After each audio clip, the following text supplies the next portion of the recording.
It's basic math. It's not basic math, it's liberal math.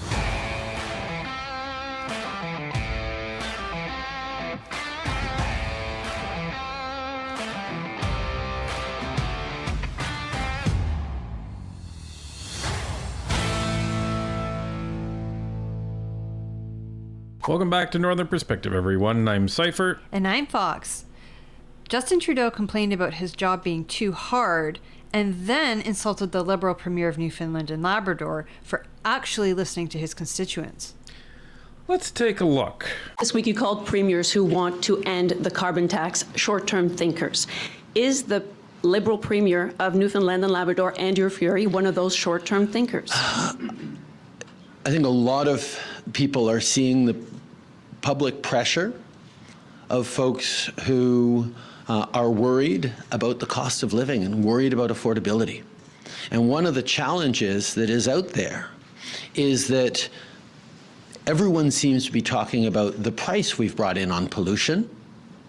Nobody is talking about the Canada carbon rebate that puts more money in the pockets of 8 out of 10 families across the country than the price on pollution actually costs them.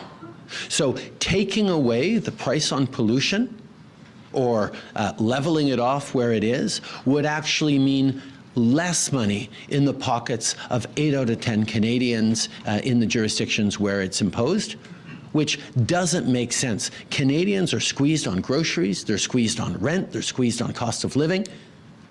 We are putting more money in their pockets 4 times a year with the Canada carbon rebate, and we're going to continue to do that. All right, we'll do it again. Here's the chart, everybody. Again, this is from the Parliamentary Budget Office, and all of the red is all of the Canadian demographics across the different provinces who are getting less money as a result of the carbon tax. So the majority of Canadians are getting less back. You don't get to take $50 of our money and then give us $40 back and say, look, we've put more money back into your pocket. Well, and I love how he says, Canadians are struggling with the cost of food right now. Do you know why that is? That's because of the carbon tax. It gets added on every single step of the production process from the farm to your table. Well, and the funny thing is they keep arguing, oh, well, it has nothing to do with inflation. Just look at your home heating bill. That's one example. Your home heating bill, you are paying hundreds of dollars a year in carbon tax on home heating. And that's just one. Never mind all of the carbon tax that you're indirectly paying for all of the transportation costs for goods that are going into every single store that you go in to buy things from, that go into the cost of groceries, as Pierre has mentioned many times, in terms of the farmer, through the transportation system, through the logistics, all the way down to the point where it finally hits the grocery shelves. You are paying for it every step of the way. Every single product that is on the market right now, you are paying a carbon tax on, and you don't even see it. So this is just reality, whether the Liberals want to accept it or not, because their own Parliamentary Budget Office has admitted it. So what are you going to say to Mr. Furey, though, specifically? Do you think he's a short-term thinker? I think Mr. Furey is continuing to bow to political pressure. I think Canadians in Newfoundland and Labrador and right across the country expect their governments to do the right thing. And the right thing right now is not just fighting climate change and spurring innovation for the future.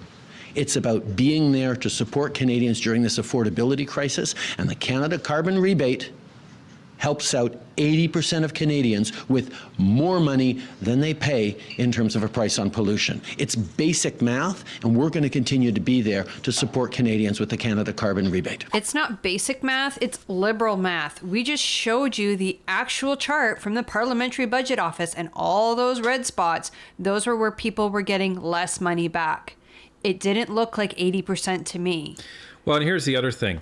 Isn't it funny that he says the Liberal Premier is bowing to political pressure? Yes, he is. Who do you think he's getting pressured from?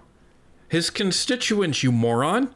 Well, and the other thing I love is how the reporter kept asking Trudeau, she asked him twice, is Premier Furey a short-term thinker. He said it in the press conference that people who don't believe in this carbon tax are short-term thinkers. But when he actually gets called on it, are you saying that this premier specifically is a short-term thinker? He, gets shy? He can't say it? I mean, if you fully believe it, you should come out and say it. Yeah, I think he's a short-term thinker. Yeah, I think he's wrong. But he won't. And if anything, maybe Justin Trudeau should actually take lesson from Premier Furey. Why? Because Premier Furey is literally listening to his constituents in his province. Because they are saying, we don't want another carbon tax increase. So the premier could either ignore them and say, no, this is, you just need to do some basic math and understand that this is good for you. Don't worry. Trust me, I'm from the government. Or he can say, it's the will of the people. Will of the people. So I'm going to act in the interest of what my constituents are asking me to do. And if Trudeau actually were to do the same thing, I'm pretty sure he would be making some different choices. Now, the interesting thing is he went on and he sat down with CBC Radio Canada, and he said some very strange things. Canada's Trudeau says he often mulls quitting his crazy job, but will stay on. Oh, he's so heroic, you guys. This is from Reuters. Canadian Prime Minister Justin Trudeau, whose Liberals are trailing badly in the polls, on Friday said he thought about quitting his quote-unquote crazy job every day, but insisted he would stay in office until the next election. Hopefully that's not very long. That vote must be held by October 2025, and recent surveys of public opinion show the Liberals would be crushed by the right-of-centre Conservatives. Pollsters say voters are tired of Trudeau, who first took office in November of 2015. Quote, I could not be the man I am and abandoned the fight at this point, end quote, he told French-language broadcaster Radio Canada in a lengthy interview. Asked whether he thought about quitting, he laughed and replied, quote, I think about quitting every day. It's a crazy job I'm doing, making the personal sacrifices. Trudeau continued, of course, it's super tough, it's super not great at times, but my God, the path we're on is so precarious, democracies are under such attack around the world, end quote. The Conservatives say they will axe a carbon tax introduced by the Liberals, address the government's budget deficit, tackle a housing crisis, and crack down on crime. The carbon tax is due to go up again on April 1st, and Trudeau reiterated the government would not heed calls from some provincial premiers to freeze the increase. Quote, I entered politics not to be popular, not for personal reasons, but because I want to serve and I know I have something to offer, end quote. Wrong on all accounts. What is this? Not for personal reasons and not to be popular? That is literally your job as a politician. It's to be popular so that you get enough votes to stay in office. Like, that's it. That's all. Well, and this is the thing, right? He talks about democracies that are under attack around the world.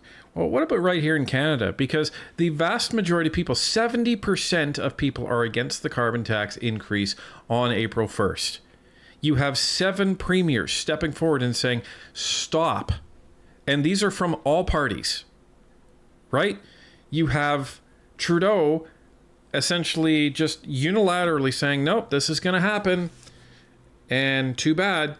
And on a recent TV interview, NDP deputy Peter Julian was asked, is the NDP going to be voting with the Conservatives this week when the Conservatives put forth a motion to cancel the carbon tax increase on April 1st?